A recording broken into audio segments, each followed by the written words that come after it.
ఆంధ్రప్రదేశ్ రాష్ట్రంలో red book ruling నడుస్తోందంటూ YCP party ఇప్పటికే ఆరోపణలు చేస్తుంటే మరోవైపు మొన్నటికి మొన్న మనం చూసాం వలంనేని వంశీ నెక్స్ట్ ఎవరు అంటూ క్యాల్కులేషన్లు చేసుకుంటున్నారు ప్రజలు. ఎందుకంటే గతంలో అధికారంలో ఉన్నప్పుడు ఇష్టానుసారం వ్యవహరించారు. ఇప్పుడు ఆ పాపాల పుట్ట పగిలింది కాబట్టి ఇప్పుడు వీళ్ళు కటకటాల పాలవుతున్నారంటూ టీడీపీ మాట్లాడుతుంటే, అదే సందర్భంలో కక్షపూరిత రాజకీయాలతో నిజంగానే ఎలాంటి తప్పు జరగకపోయినా నేరం లేకపోయినా మమ్మల్ని జైలుకు తీసుకెళ్లే ప్రయత్నము, జైల్లో పెట్టే ప్రయత్నము టీడీపీ చేస్తోందంటూ వైసీపీ ఆరోపిస్తోంది. ఈ మధ్యకాలంలో మనం చూస్తున్నాము, ఏ ఘటన జరిగినా సరే రెండు పార్టీలు తమదైన వాణిని వినిపించే ప్రయత్నం చేస్తున్నారు, తమదైన స్టైల్లో వాటికి ఒక అర్థాన్ని ఇచ్చే ప్రయత్నం చేస్తున్నారు. బట్ ప్రజలు ఎలా చూస్తున్నారు అన్నదైతే ఒక ప్రశ్న అలాగే మిగిలిపోయింది. ఈ సందర్భంలో నిజంగానే రెడ్ బుక్ రూలింగ్ ఉందా? రెడ్ బుక్ రూలింగ్ ఉంటే ఇప్పటిదాకా తప్పించుకున్న నాయకులు ఎప్పుడు జైల్లోకి వెళ్ళే అవకాశం ఉంది. ఎందుకంటే మొదటి నుంచి కూడా రెడ్ బుక్ రూలింగ్ పేరుతో చాలామందికి సంబంధించిన అధికారులు కానివ్వండి, నాయకుల పేర్లు చెబుతూ వచ్చారు టీడీపీకి సంబంధించిన వాళ్ళు. ఇప్పుడు అసలు రాష్ట్రంలో ఏం జరుగుతోంది, రాష్ట్రంలో జరుగుతున్న దానికి నిజంగానే రెడ్ బుక్ రూలింగ్ అని చెప్పొచ్చు అనే విషయంపైన మనము డిస్కస్ చేస్తాం. ఈ డిస్కషన్లో మనతో పాటు జాయిన్ అయ్యారు డాక్టర్ సుధాకర్ రెడ్డి గారు, టీడీపీ పార్టీ నేత, అలాగే పాదయాత్ర వెంకటేశ్వర రెడ్డి గారు, వైఎస్ఆర్సీపీ అధికార ప్రతినిధి మనతో పాటు జాయిన్ అయ్యారు. అలాగే మస్తాన్ రావు గారు, రాజకీయ విశ్లేషకులు మనతో పాటు జాయిన్ అవుతారు. ఒకసారి డాక్టర్ సుధాకర్ రెడ్డి గారి దగ్గరికి వెళ్దాం. సుధాకర్ రెడ్డి గారు, గుడ్ ఈవినింగ్. నమస్తే అండి సార్, మనం చూస్తున్నాము ఏదైతే రెడ్ బుక్ పాలన ఎప్పుడు అసలు ఇంకా రెడ్ బుక్ పాలన స్టార్ట్ అవ్వలేదు, కేవలం వాళ్ళు చేసిన తప్పులకు మాత్రమే ఇప్పుడు చర్యలు అని మీరు చెప్తూ వస్తున్నారు. కానీ వైసీపీ పార్టీ మాత్రం రెడ్ బుక్ రాజ్యాంగం కాకుండా ఈ పాలన ఏమంటారు అని ఒక ప్రశ్న అయితే వేస్తున్నారు. మొన్నటిదాకా మనం చూసాము వలంనేని వంశీ అయిపోయింది, ఇప్పుడు నెక్స్ట్ అరెస్ట్ చేసే వాళ్ళ పేర్లు ఏంటి, ఆ లిస్టులో ఎవరున్నారు నెక్స్ట్ అనే విధంగానే ప్రజలు మాట్లాడుకుంటున్నారని విశ్లేషణలు వినిపిస్తున్న నేపథ్యంలో దీన్ని ఎలా చూడాలంటారు? సార్, ఇక్కడ అందరూ గమనించాల్సిన ఒక విషయము స్పష్టంగా చెప్పదలుచుకున్నానండి. అంటే ప్రభుత్వాలు ఏవైనా ఎవరున్నా చట్టం తన పని తను చేసిపోతుంది అని ఎప్పటి నుంచో అంటున్నాం. ఒకవేళ ఎవరి మీదైనా ఎవరైనా ఏ ప్రభుత్వమైనా అక్రమ కేసులు పెట్టాలని చూస్తే కోర్టులు ఉన్నాయండి. హైకోర్టు ఉంది, సుప్రీంకోర్టు ఉంది, కోర్టులు ఉన్నాయి. వీటి నుంచి బెయిల్ తెచ్చుకోవచ్చు. గత ప్రభుత్వ కాలంలో అంటే జగన్మోహన్ రెడ్డి గారు అధికారంలో ఉన్నప్పుడు టీడీపీ నాయకుల మీద ఎలా కేసులు పెట్టారు, ఎలాంటివి చేశారు అందరికి తెలుసు. అందరూ హైకోర్టులో బెయిల్ తెచ్చుకోవడం, ఆ తర్వాత కేసు పెట్టడం, ఇవన్నీ జరిగినవే. అంటే రెడ్ బుక్ అనేది కక్ష సాధింపు కోసం చేసింది కాదండి. రెడ్ బుక్ అంటే చాలా మందికి ఉన్న అభిప్రాయం ఏమంటే అదేదో కక్ష కట్టి చేశారని. కక్ష కట్టి కాదండి. ఆ రోజుల్లో జరిగిన అక్రమాలు, అన్యాయాలు, దురాగతాలు లేదంటే చట్ట వ్యతిరేక కార్యకలాపాలన్నింటినీ కూలంకుషంగా ఒక పుస్తకంలో రాసి పెట్టుకున్నారు.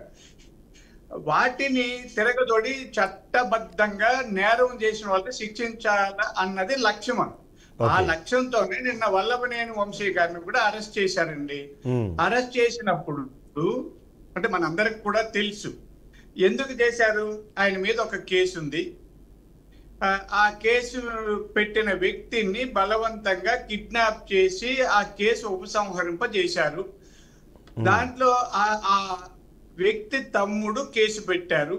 ఆ కేసు ఆధారంగా పూర్తి ఆధారాలతో కిడ్నాప్ చేశారు ఆ దళితులు కాబట్టి ఇవన్నీ చేసి కేసు పెట్టి అతన్ని తీసుకెళ్లారండి. తీసుకెళ్లారు, రిమాండ్ పంపారు. తర్వాత పోలీసులు కూడా పోలీస్ కస్టడీకి అడుగుతా ఉన్నారు.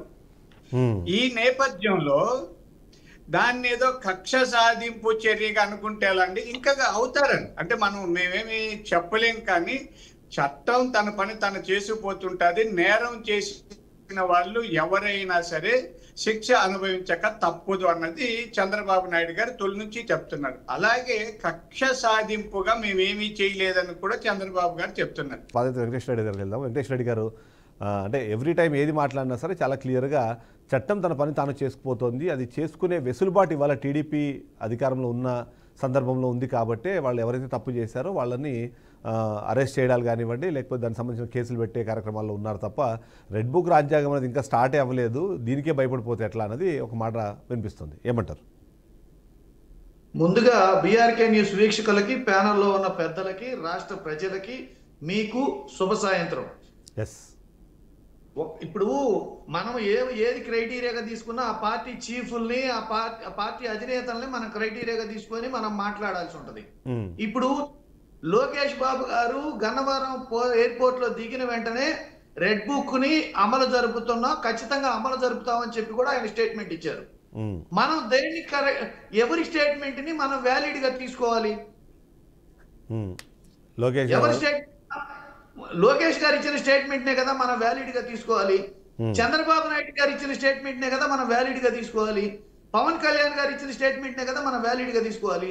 వాళ్ళు క్లియర్ గా చెప్తుంటే మళ్ళీ దిగువ స్థాయి నాయకులు, దిగువ స్థాయి కార్యకర్తలు, ప్యానెల్లోకి వచ్చిన సభ్యులు అలా కాదు ఇలా కాదని చెప్పేసి వెన్నపూసి మాట్లాడటం అనేది ఇది ఈ ప్రజలు గమనించట్లేదని అనుకుంటున్నారు వాళ్ళు కనుక న్యాయబద్ధంగా చట్టం తన పని తను చేసుకుపోయేటట్టయితే కిరణ్ రాయల్ మీద పెట్టిన కేసు ఏమైంది?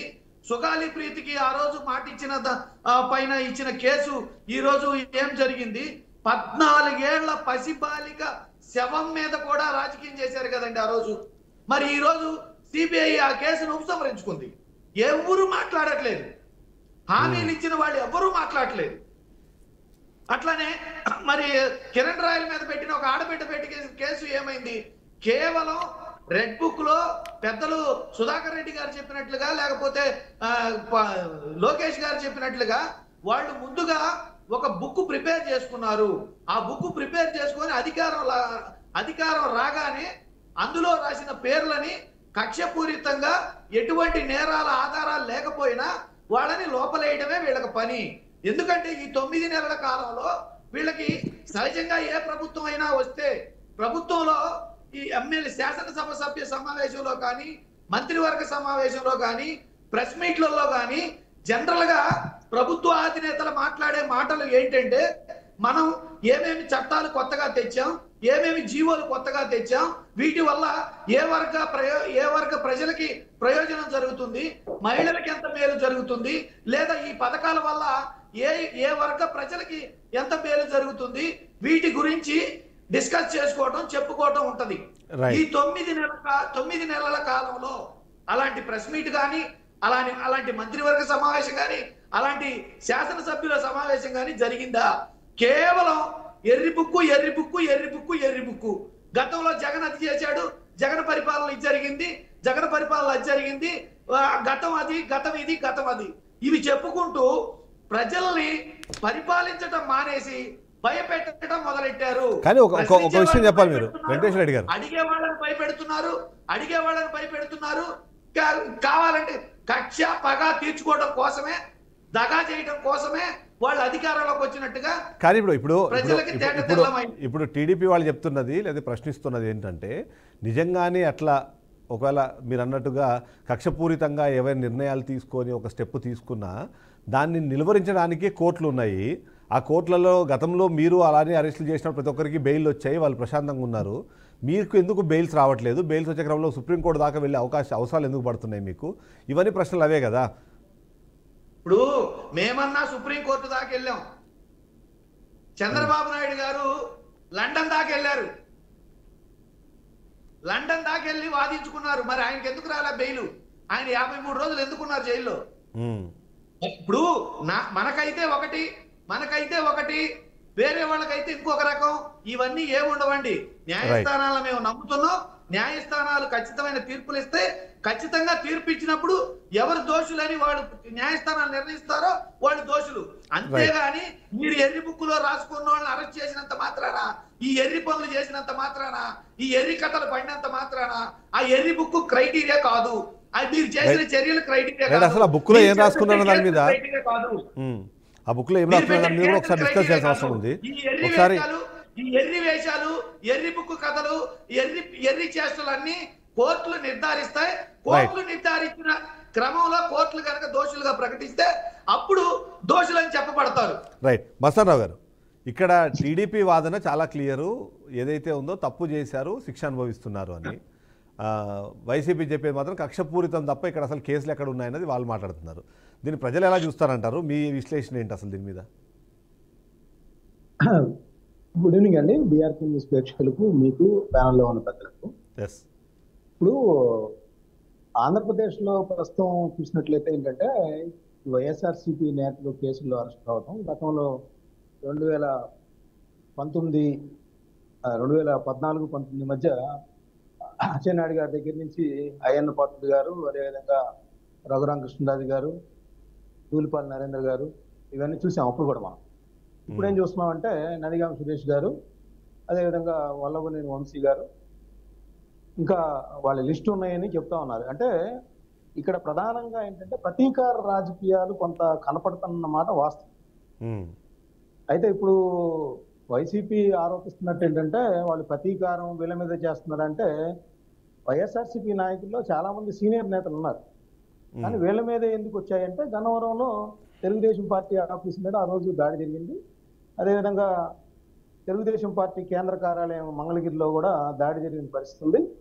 ఆ కేసులకు సంబంధించి మాత్రమే ఇప్పుడు అరెస్టులు జరిగాయి. అదేవిధంగా జోగి రమేష్ గారి విషయానికి వస్తే వాళ్ళ అబ్బాయి అక్కడ అగ్రిగోల్డ్ కేసుకు సంబంధించి ఒకటి, చంద్రబాబు నాయుడు గారి ఇంటికి జోగి రమేష్ గారు కొంతమందిని తీసుకొని వెళ్ళారనే కేసు మీద అదొకటి. అదేవిధంగా పేర్ని నాని గారి విషయానికి వస్తే వాళ్ళ మిసెస్ మీద అక్కడ ఉన్న రైస్ రేషన్ దానికి సంబంధించిన కేసు ఒకటి నమోదైంది. అదేవిధంగా చెవిరెడ్డి భాస్కర్ రెడ్డి గారి మీద అక్కడ ఉన్న దానికి సంబంధించి అక్కడ ఒక పాపకి అత్యాచారం జరిగిందని ఆయన ఫాల్స్ గా ఎలిగేషన్ చేశారనే దాని మీద కేసు నమోదైన పరిస్థితి ఇక్కడ కనిపిస్తాం. అంటే వీటన్నిటిలో ఏంటంటే ప్రతీకార రాజకీయాలు అనే దానికంటే కూడా అంటే లోకేష్ గారు అయితే ఒకటి ప్రకటించారండి, నేను రెడ్ బుక్ రాస్తా ఉన్నాను, దీనిలో ఎవరైతే అధికారులు కానీ నాయకులు కానీ ఎవరైతే అక్రమాలకు చట్ట వ్యతిరేకంగా పాల్గొని ఉంటే దాని మీద మేము చట్టబద్ధంగానే మేము ప్రొసీడ్ అవుతాము అన్నారు. ఆ రోజు కూడా అలా వెళ్తున్నప్పుడు ఏంటంటే తెలుగుదేశం పార్టీ వైఎస్ఆర్సీపీలో ఎవరైతే ఉన్నారో పెద్ద పెద్ద నాయకులు ఇప్పుడు ఉన్న వల్లభనేని వంశీ గారు కావచ్చు, కొడాలి నాని గారు కావచ్చు, రోజా గారు కావచ్చు, అది మడిచి ఎక్కడైనా పెట్టుకోమని లోకేష్ గారికి చెప్పారు. కానీ అదే మాట మీద వాళ్ళైతే నిలబడలేదు. ఎందుకంటే అది పెద్ద మడిచి పెట్టుకునేది పెద్ద పట్టించుకోవాల్సిన అవసరం కాదు, రోజు నియోజకవర్గానికి ఒక రాష్ట్రం మేము కూడా అని చెప్పిన పరిస్థితి ఉంది ఆ రోజు.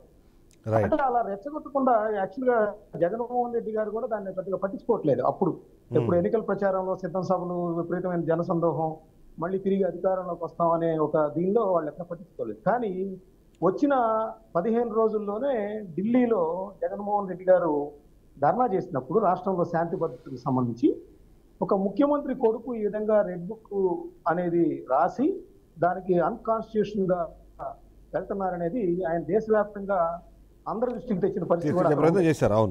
అయితే అక్కడ పరిస్థితి ఉంది. అంటే రెడ్ బుక్ మడిచి ఎక్కడో పెట్టుకోవాలని చెప్పిన నాయకులంతా వచ్చిన 15 రోజుల్లోనే రెడ్ బుక్ యొక్క ప్రభావాన్ని చూపించిన పరిస్థితి.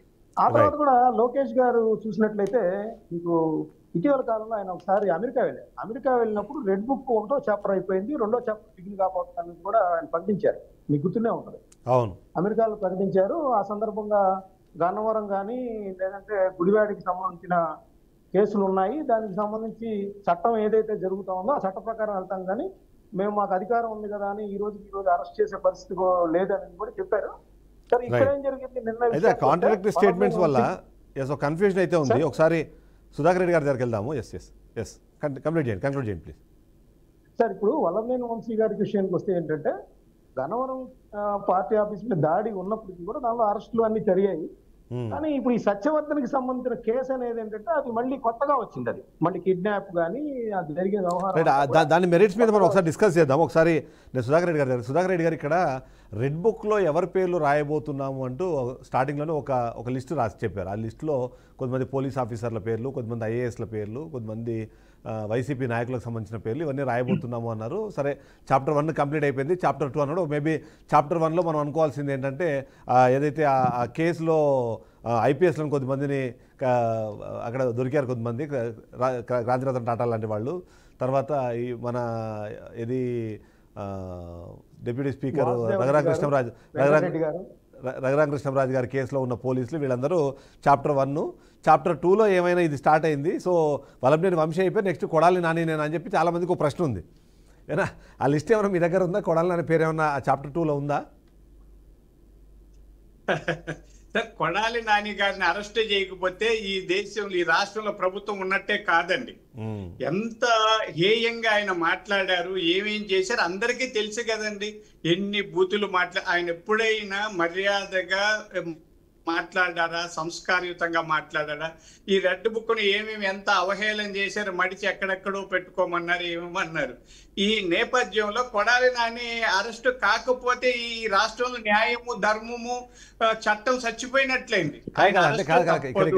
డౌట్ వస్తుంది కాదు డౌట్ వస్తుంది అవుతారండి, ఎందుకు వదిలిపెట్టాలి అంటే డౌట్ వస్తుంది. ఆయన కేవలం కక్ష సాధింపు కాదండి, ఇదంటే కక్ష సాధింపు వేరు, ధర్మాన్ని రక్షించడం వేరు. ధర్మ రక్షణ కోసం, న్యాయాన్ని రక్షించడం కోసం అన్యాయము, అక్రమాలకు పాల్పడిన వాళ్ళని శిక్షించకపోతే ఇది ధర్మ పరిపాలన ఎలా అవుతుంది? ఎవరన్నా చెప్పండి.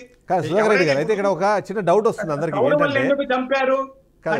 డౌట్ ఏంటంటే కౌరవుల్ని అన్యాయంగా చంపేశారు, శ్రీకృష్ణుడు చంపించారని కూడా చెప్పే వాళ్ళు ఉన్నారు, వాదించే వాళ్ళు ఉన్నారు.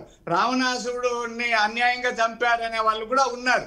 కాబట్టి ఇక్కడ దుర్యోధనుడు, దుశ్శాసనుడు, కీచకుడు, రావణాసురుడు ఇలాంటి వాళ్ళందరూ వైసీపీలో ఉన్న సందర్భంలో వాళ్ళందరినీ వదిలేస్తే మా చంద్రబాబును శ్రీకృష్ణుడు ఎలా అనుకోవాలి, లేకపోతే మేము పాండవులు ఎలా అవ్వాలండి? డౌట్ వస్తుంది. మీరు చెప్పిన దాంట్లో ఒక డౌట్ వస్తుంది సుధాకర్ రెడ్డి గారు. న్యాయం, ధర్మం కోసం అన్యాయం చేసిన వాళ్ళ మీద చట్టబద్ధమైన చర్యలు తీసుకుంటున్నాం. కొడాలి నాని ఇంకా చాలా మంది తప్పించుకునే ప్రశ్నే లేదండి. మీరు ఇందాక అన్నట్టు చాప్టర్స్ అన్నారు. ఎవరమైనా మనం రీసెర్చ్ చేసేటప్పుడు లేకపోతే చదువుకునేటప్పుడు చాప్టర్ వైజ్ అంటే తీవ్రతను బట్టి లేదా ఆ విషయాన్ని బట్టి కొన్ని చాప్టర్స్ గా చేసి, అది లోకేష్ గారి దగ్గర ఉంది. అలాగే వాటి మీద ప్రాథమిక ఆధారాలు ఉండాలి. అంత కక్ష కట్టి చేసేటి కంటే ఇప్పుడు మా పెద్దిరెడ్డి రామచంద్రారెడ్డి గారు 140 ఎకరాల్లో ఒక 29-30 ఒరిజిన్ అయితే మిగతా 100 ఎకరాల పైగా అటవీ భూముల్ని అనుభవిస్తున్నారు, కబ్జా చేశారు. అయినా ఆయన ఎందుకు ఇంకా జైలుకు పంపలేదండి? చెవిరెడ్డి భాస్కర్ రెడ్డి గారిని జైలుకు పంపలేదండి. అలా కక్షపూరితంగా చంద్రబాబు గారు వ్యవహరించేది కంటే మొట్టమొదట పెద్దిరెడ్డి రామచంద్ర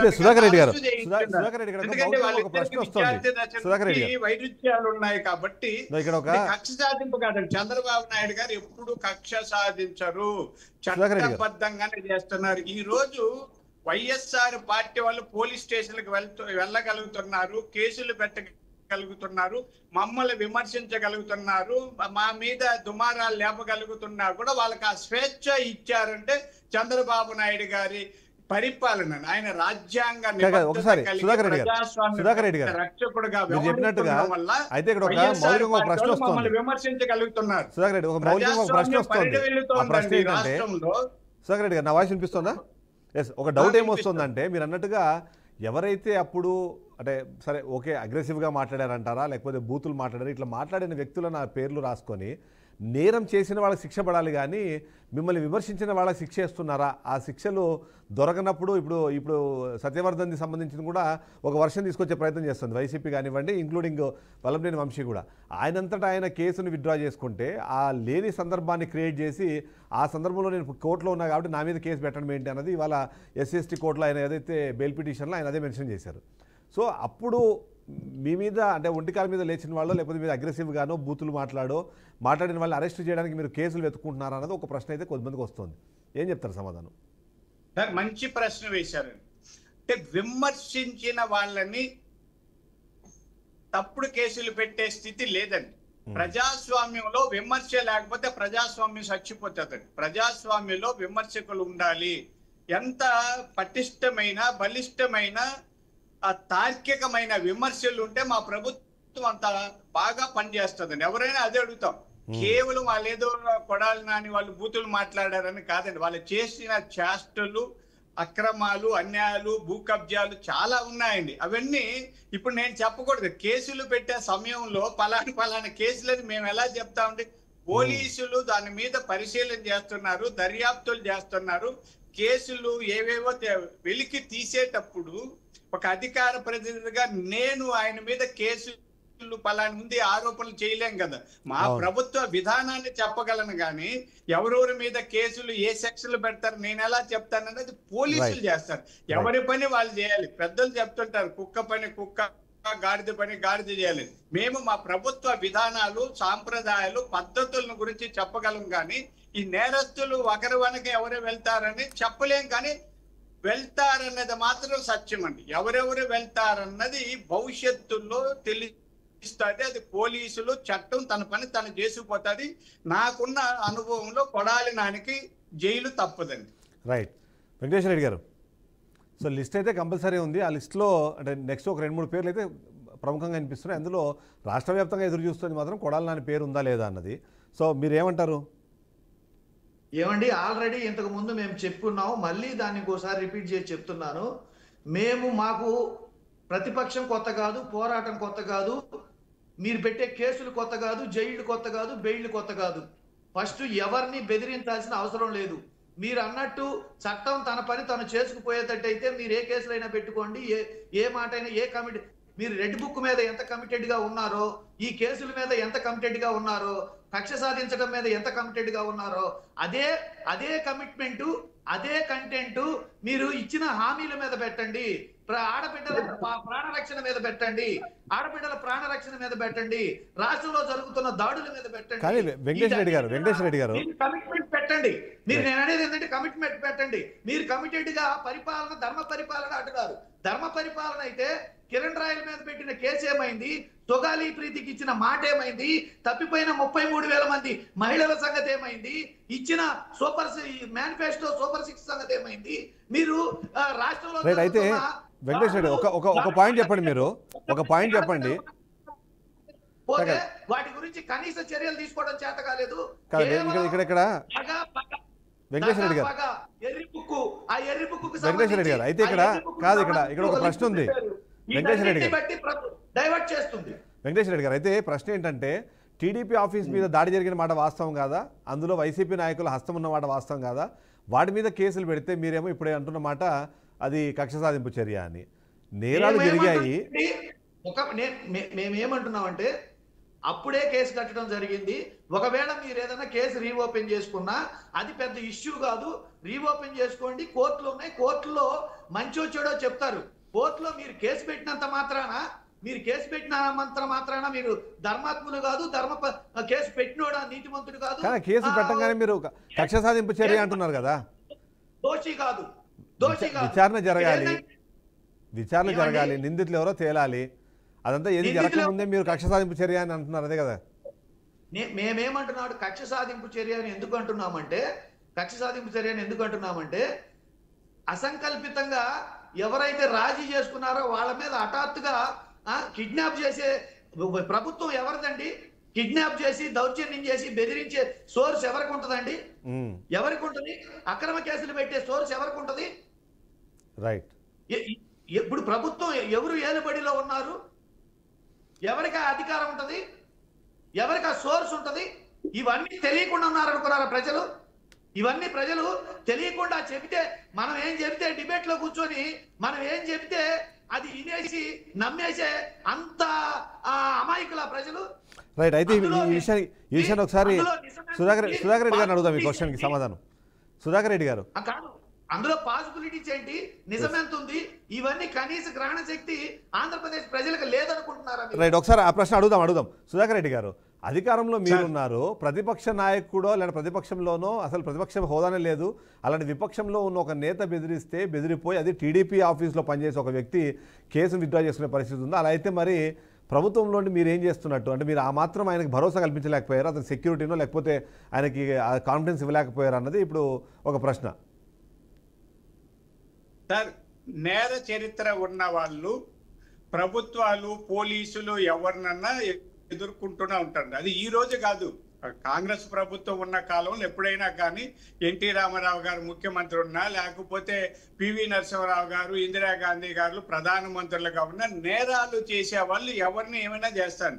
అంటే వాళ్ళు ఖచ్చితంగా దేనికైనా సిద్ధమైన వాళ్ళు. డబ్బులు ఖర్చు పెడతారు, రౌడీలు పెడతారు, మర్డర్లు చేస్తారు, మానభంగాలు చేస్తారు. రౌడీ రాజ్యం అండి.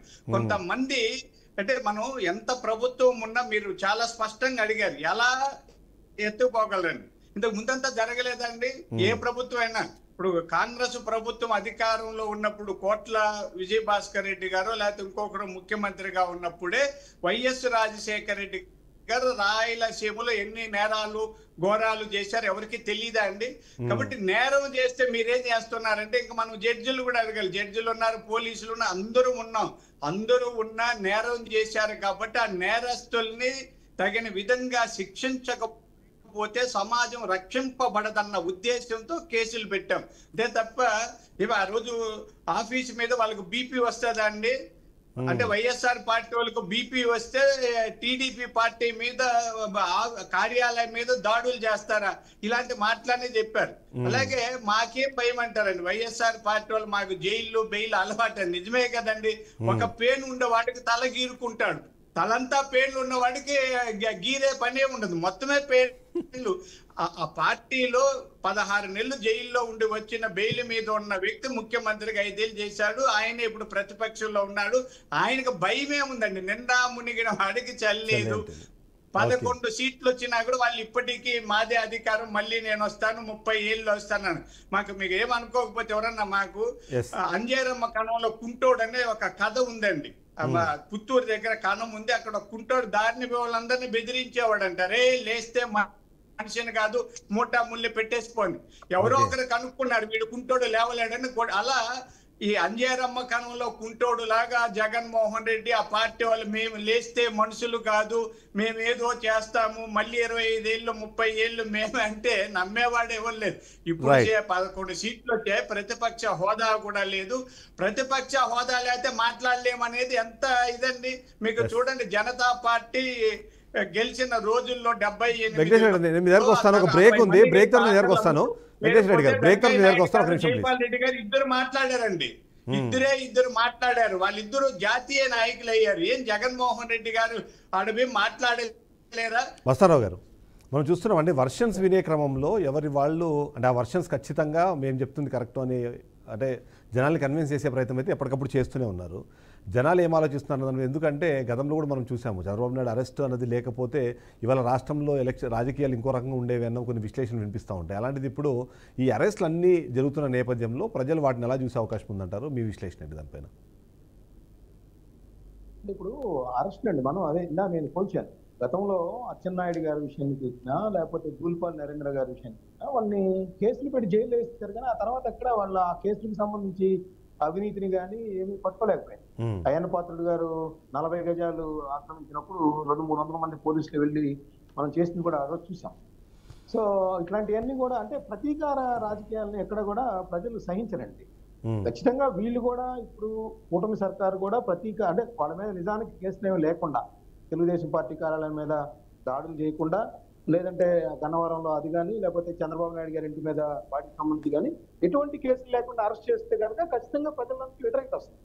ఏదైతే అప్పట్లో ఉన్న పోలీసులు వాటిలో కనీసం కేసులు నమోదు చేయకుండా ఒక ప్రతిపక్ష నేత ఇంటి మీద దాడికి వెళ్తే ఉపేక్షించిన పరిస్థితిలో ఈ రోజు అవి తిరిగి రీఓపెన్ చేసుకునే పరిస్థితి ఇక్కడ కనిపిస్తాం. నిజానికి పోసాని కృష్ణమురళి గారు కావచ్చు, లేదంటే శ్రీరెడ్డి గారు కావచ్చు, లేదంటే బోరుగడ్డ అనిల్ కుమార్ గారు కావచ్చు, ఆ రోజు ఏం చేశారనేది మనందరం చూసాం. నిజానికి ఆ రోజు ఉన్న జగన్మోహన్ రెడ్డి గారి ప్రభుత్వంలో వాళ్ళందరినీ కూడా నివారించడం కానీ, లేదంటే అట్లాంటి భాషా ప్రయోగం కరెక్ట్ కాదు, వాళ్ళు మా పార్టీకి సంబంధం లేదు, ఆ విధంగా ఒక రాజకీయ పార్టీ నాయకుల్ని అబ్యూజ్డ్ లాంగ్వేజ్ తో ఇచ్చేయడం అనేది సరికాదని ప్రకటిస్తే ఇంత రెవల్యూషన్ వచ్చేది కాదు. నిజానికి రఘురామకృష్ణరాజు గారు దేశద్రోహం నేరం కింద పెట్టారు. కానీ ఆ రోజు హైదరాబాద్ లో వెళ్ళి అంతమంది వెళ్ళి ఆయన పుట్టినరోజు నాడు గోడల దిక్కు వెళ్ళి అరెస్ట్ చేసే అంత నేరం అయితే కాదనేది ఇప్పుడు మనకు తెలుస్తున్న అంశం మనం చూడొచ్చు.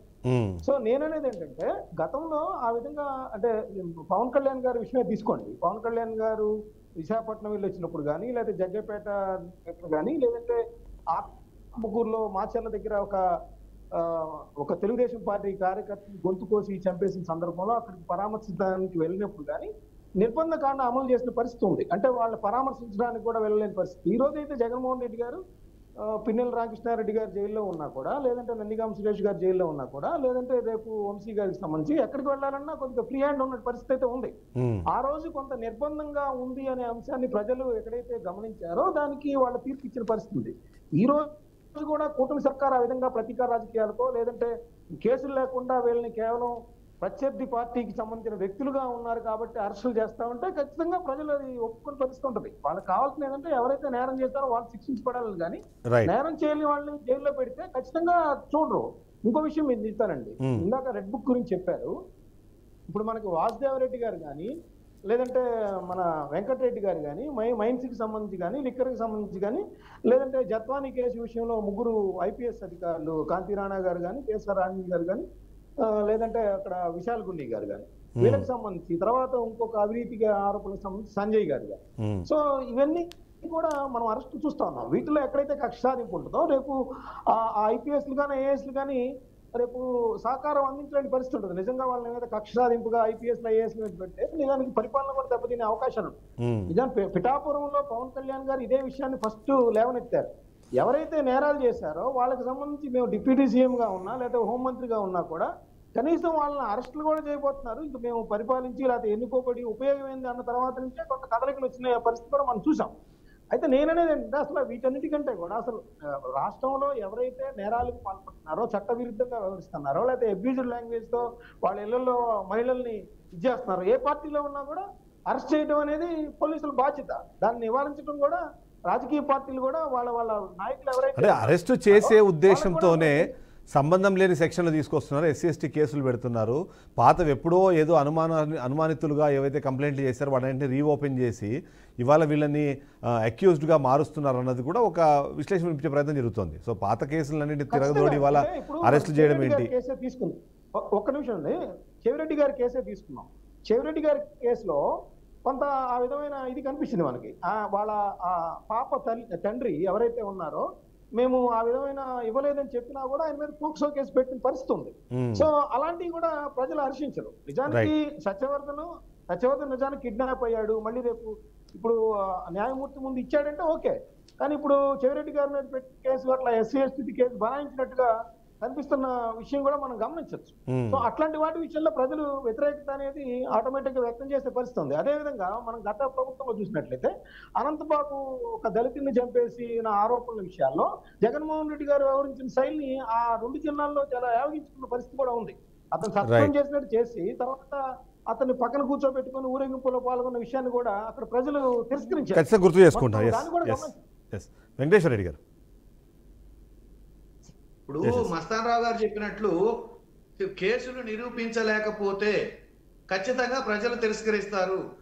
దానికే నేను చెప్పే మాట ఏంటంటే జత్వానీ కేసు ఏమైందండి, ఫైల్ దగ్ధం కేసు ఏమైందండి, సీజ్ ద షిప్ కేసు ఏమైందండి, మరి ఈ సుగాలి ప్రీతి కేసు ఏమైందండి, వీటన్నిటినీ కూడా కేవలం వాళ్ళు ఆరోపణలు చేసి అక్రమ అరెస్ట్ చేసి ఇప్పుడు రేపు వల్లభనేని వంశీ కేసు కానీ వీళ్ళు అక్రమంగా అరెస్ట్ చేసే కేసులు ఏవైనా కానీ వాళ్ళు నిరూపించలేరు. ఎందుకంటే వీళ్ళు నేరాలు చేయలేదు. ఖచ్చితంగా నిర్దోషులుగా విడుదలవుతారు, ఇది ఖాయం. ఇంకొకటి ఇక ఆయన చెప్పేది ఏంటంటే శ్రీరెడ్డి, పోసాని కృష్ణమురళి వీళ్ళందరి గురించి చెప్తున్నారు ఆయన. అసలు శ్రీరెడ్డి, పోసాని కృష్ణమురళి మా పార్టీలో ఏ ర్యాంకు వాళ్ళు? అసలు చంద్రబాబు నాయుడు గారు నీ తల్లికి మొగుడా అని చెప్పేసి మాట్లాడారు. అవి బూతులు కాదు, అవి మంత్రాలు. మరి లోకేష్ బాబు గారు నీ అమ్మ మొగుడా అని చెప్పి మాట్లాడారు. అవి బూతులు కాదు, అవి మంత్రాలు. పవన్ కళ్యాణ్ గారు ఆయన గొడ్డలోడ తీసి పుచ్చపోపించి రోడ్ల మీద పరిగెత్తిస్తా అన్నాడు. అవి బూతులు కాదు, అవి మంత్రాలు. పార్టీ అధినేతలు ఇప్పుడు సీఎం, డిప్యూటీ సీఎం, మంత్రిగా ఉన్నోళ్ళు వీళ్ళు మాట్లాడితేనేమో మంత్రాలు, చిన్నపాటి కార్యకర్తలు, దిగువ స్థాయి నాయకులు మాట్లాడితే కంట్రోల్ చేయాల్సింది కదా, అది అలా మాట్లాడడం తప్పు అని. సరే మీరు అదే నిజం వాస్తవం అయితే కొడాలి నాని యూజ్ చేసిన భాష. వెంకటేశ్వర రెడ్డి గారు వాటిని కంట్రోల్ చేయమన్నాయి నేను అన్నా ఇందాక.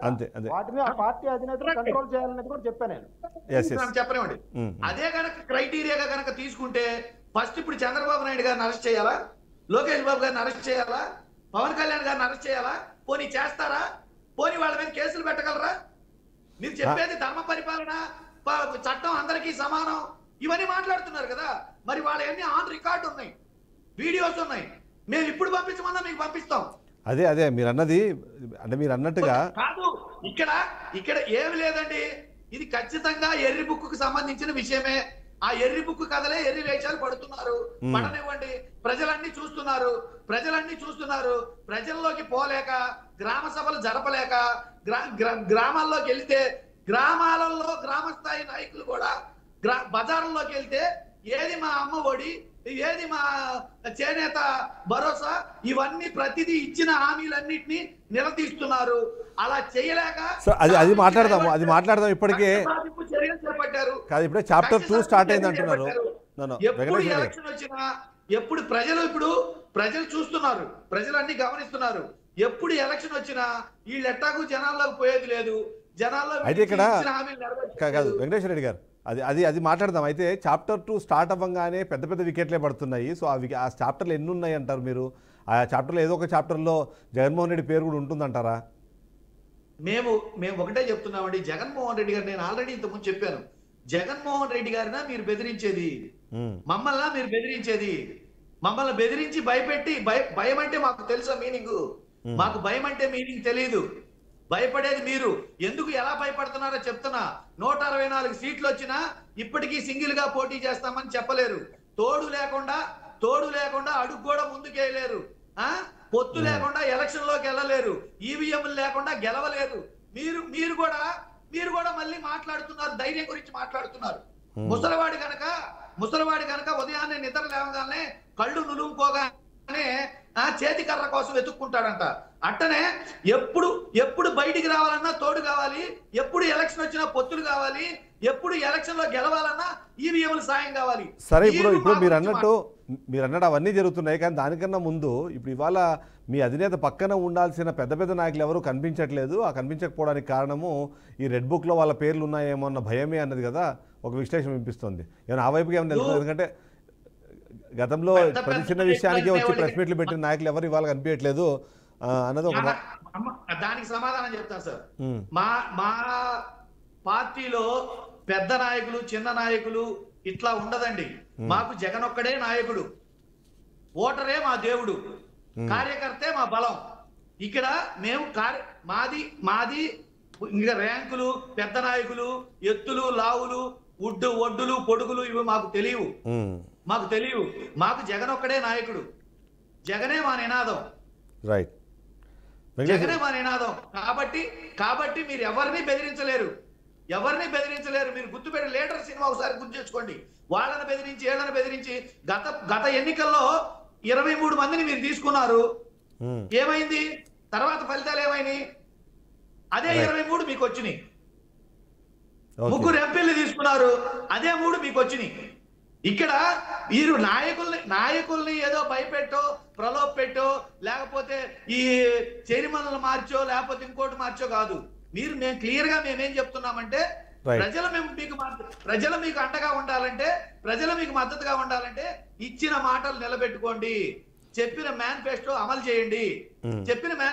చేయండి, రాష్ట్రంలో ఆడబిడ్డల మాన ప్రాణాలు కాపాడండి, మీరు స్టీల్ ప్లాంట్ కాపాడండి, ప్రత్యేక హోదా తెండి, పోలవరాన్ని కట్టండి, ఎత్తు తగ్గించకుండా ప్రయత్నం చేయండి. అమరావతిని మీరు గనక అప్పుల పాలు చేయకుండా మీరు గనక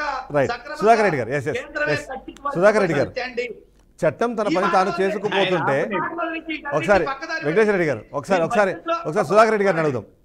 ఇంతవరకు ఏ పథకానికి ఎంత బడ్జెట్? అది ఆ డిస్కషన్ లో వద్దులేండి, ఎందుకంటే డిస్కషన్ డివేట్ అవుతుంది. ఒకసారి సుధాకర్ రెడ్డి గారు, ఇక్కడ మీరు నిజంగానే చట్టం తన పని తాను చేసుకుపోతే మీ పార్టీకి వ్యతిరేకంగానో లేకపోతే మీ పార్టీ నాయకులకు వ్యతిరేకంగా ఇచ్చిన కేసులు కూడా బుక్ అవ్వాలి. ఇప్పుడు సుగాలి ప్రీతి కేసు ఏమైంది? గతంలో ఆ సుగాలి ప్రీతి కేసును బేస్ చేసుకునే జనసేన బాగా రాజకీయాలు చేసింది. ఇప్పుడేమో ఆ కేసు నుంచి సిబిఐ తప్పుకుంటే కూడా ఇవాళ మాట్లాడే పరిస్థితి లేదన్నది ఒకటి.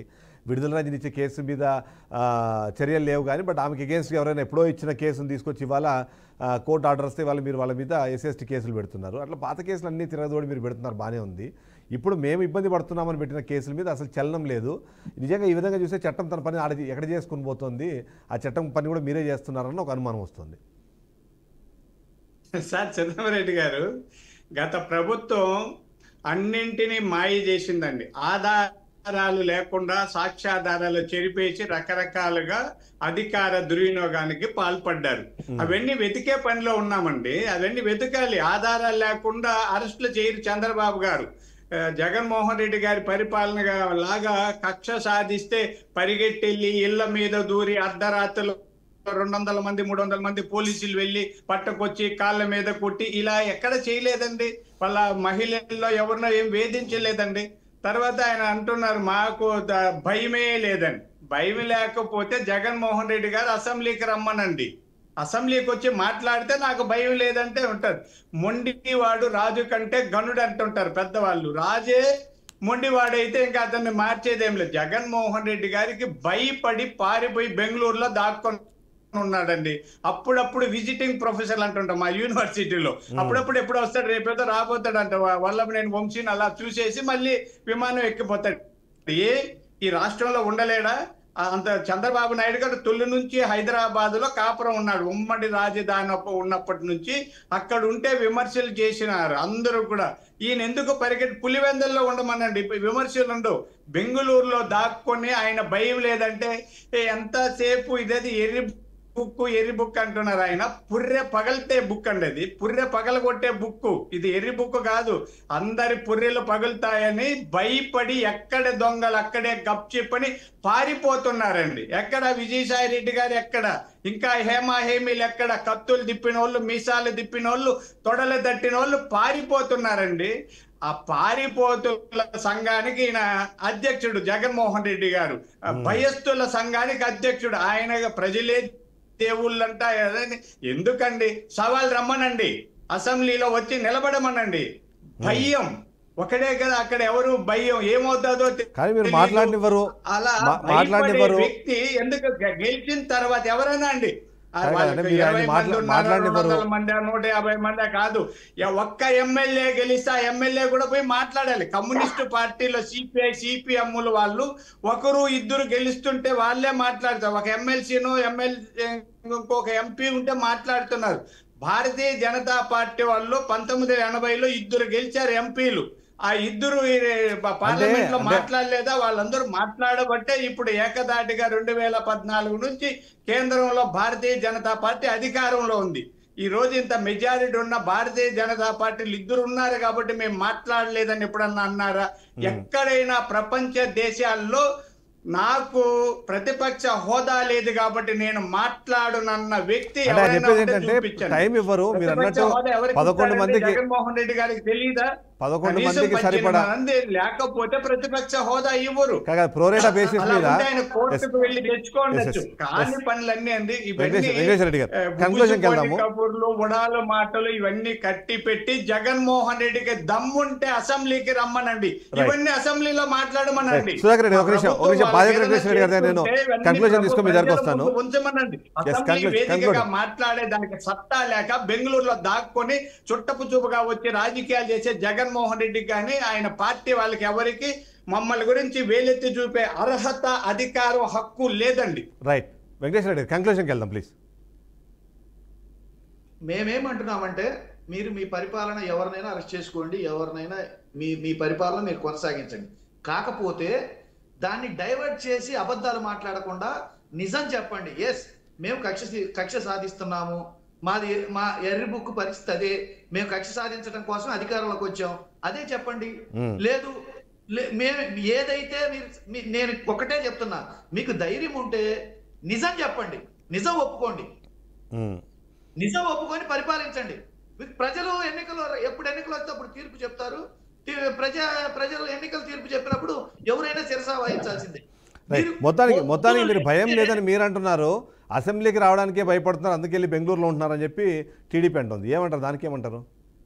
అప్పుడు మరి అలా చంద్రబాబు నాయుడు గారు ఎందుకు పారిపోయారండి? ఆయన సొంత ఇల్లు ఉంది ఇక్కడ.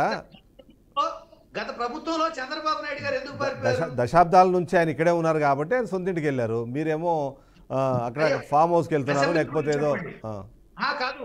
అసెంబ్లీ గురించి, అసెంబ్లీలో చంద్రబాబు నాయుడు గారు మధ్యలో వదిలేసి ఎందుకు పారిపోయారు? ఒకటి. మరి చంద్రబాబు నాయుడు గారు 3 ఏళ్ల పాటు ప్రతిపక్షం 3 ఏళ్లు గడిచేదాకా హైదరాబాద్ నుంచి అసలు ఎందుకు రాలేదు?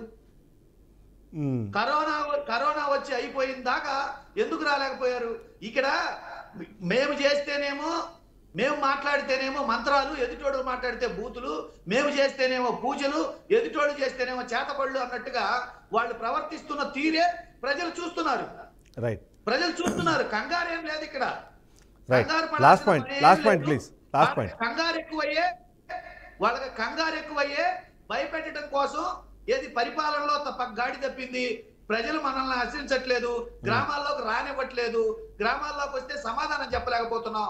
కాబట్టి ఈ అరెస్టులు చేసి భయపెడదాం, రైట్ అరెస్టులు చేసి భయపెడదాం, Right. ఎరుపుకు మాట చెప్పి భయపెడదాం, రైట్ ఎరుపుకు సుధాకర్ మాట రెడ్డి గారు చెప్పి భయపెడదాం. లాస్ట్ పాయింట్ కంక్లూడ్ భయపెడితే- చేద్దాము కంక్లూడ్ చేద్దాము. మీరు ఒకవేళ నిజంగానే ఆ రెడ్ బుక్తోనే పాలన చేస్తుంటే మీరు చెప్పేసేయండి ధైర్యంగా, సరే భయపెట్టాలని ఆలోచన ఎందుకు అన్నది ఇప్పుడు వెంకటేష్ రెడ్డి గారు అంటున్నారు. లాస్ట్ పాయింట్ కంక్లూడ్ చేద్దాం సుధాకర్ రెడ్డి గారు.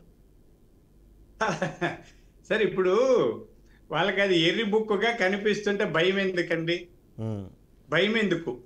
జగన్మోహన్ రెడ్డి గారు ఎందుకు అంటే ఆయన చెప్పారు, చంద్రబాబు నాయుడు గారు శపథం చేసి వెళ్ళారండి. అసభ్యంగా అశ్లీలంగా శాసనసభలో మాట్లాడితే ఇలాంటి దుర్నీతి పరిపాలనలో ఈ అధికార దుర్వినియోగం ఉన్న వీళ్ళ ముందు నేను ఉండను అని శపథం చేశారు. ముఖ్యమంత్రి అయ్యి ఇక్కడ వచ్చారండి. జగన్మోహన్ రెడ్డి గారికి అధికారం లేక 11 సీట్లకు పరిమితమై శపథం ఏమండి, ఆడలేనమ్మ మధ్యలో ఓడన్నట్టు ఈయనకు 11 సీట్లు ఎందుకు వచ్చాయి? ఈయన చాలా గొప్ప వ్యక్తి అయితే చాలా సరే ఎంత దారుణం అంటే నిన్న మా లోకేష్ గారు లెక్కలు చెప్పారండి. 58 ఏళ్లలో ఇంతమంది ముఖ్యమంత్రులు చేసిన అప్పుల మీద 14,155 కోట్లు వడ్డీలు కడుతుంటే ఇప్పుడు ఈ జగన్మోహన్ రెడ్డి గారు 5 ఏళ్లలో చేసిన అప్పులకు 25,000 కోట్లు, దాదాపు 11,000 కోట్లు ఎక్కువగా అప్పులు కడుతున్నాయి. ఏం చేశారండి ఇవన్నీ? ఎంత దుర్వినియోగానికి పాల్పడి రాష్ట్రాన్ని ప్రజల్ని ముంచేసిన జగన్మోహన్ రెడ్డి గారు ఇప్పుడు నీతులు మాట్లాడుతున్నారు. ఆయన వదిలిపెట్టే ప్రశ్నే లేదు. ఆయన పెద్ద కేసులు కాబట్టి ఆయన మా రెడ్ బుక్ దాటిపోయాడు. ఆయన సుప్రీం కోర్టు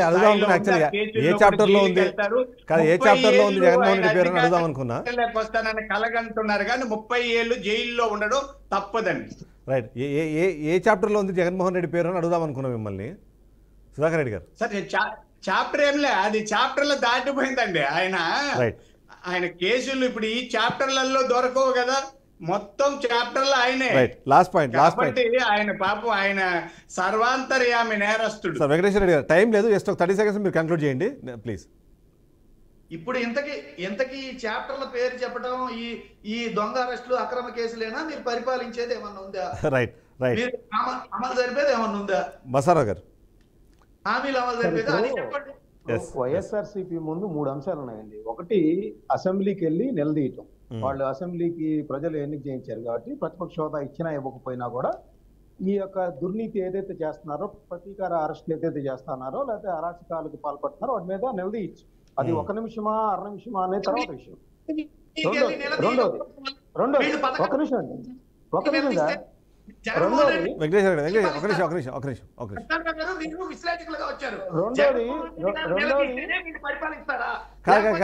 ఆయన ఆప్షన్లు చెప్తున్నారు.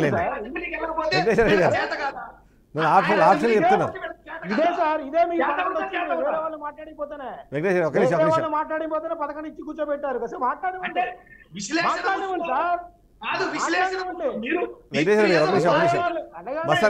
సార్. మీరు కంటిన్యూ చేయండి ప్లీజ్. మీరు కంటిన్యూ చేయండి వెంకటేశ్వర గారు. ఒక నిమిషం మస్తాన్ గారు కంక్లూడ్ చేద్దాం. వెంకటేశ్వర గారు ప్లీజ్ ఒక నిమిషం వెంకటేశ్వర గారు ఒక నిమిషం. రైట్ వెంకటేశ్వర ఒక నిమిషం ప్లీజ్. మస్తాన్ గారు కంప్లీట్ చేయండి. అసెంబ్లీకి రావచ్చు. 2, అసలు రెడ్ బుక్ అనేది రాజ్యాంగానికి వ్యతిరేకం కాబట్టి జగన్మోహన్ రెడ్డి గారు సుప్రీంకోర్టు కానీ హైకోర్టు కానీ వెళ్ళి కంప్లైంట్ చేయొచ్చు. ఇది రాజ్యాంగానికి వ్యతిరేకంగా ఉంది, వీళ్ళు మా పార్టీ వాళ్ళని భయభ్రాంతులకు గురి చేస్తున్నారు కాబట్టి ఈ లోకేష్ గారి మీద చర్య తీసుకోమని అడగచ్చు, అసలు ఆ రెడ్ బుక్ లో ఏముందని స్వాధీనం చేసుకోమని అడగచ్చు, రకరకాలు చేయొచ్చు. మూడోది ఎటు ప్రజలు ఇదంతా గమనిస్తున్నారు కాబట్టి వాళ్ళు మ్యాండేట్కి వెళ్ళినప్పుడు అప్పుడు ఖచ్చితంగా తీర్పు వస్తుంది. కానీ ముందుగా చేయాల్సింది అసెంబ్లీకి రావడం కానీ లేదంటే జ్యుడిషియరీని ఆశ్రయించడం కానీ. ఈ 2 అంశాల్లో ఏదో ఒకటి చేస్తేనే వాళ్ళకి కొంత ఉపశమనంగా ఉంటుంది. లేకపోతే ఈ ప్రతీకార రాజకీయాలు ఇట్లా కొనసాగుతూ ఉంటాయి అనేది కూడా పాయింట్.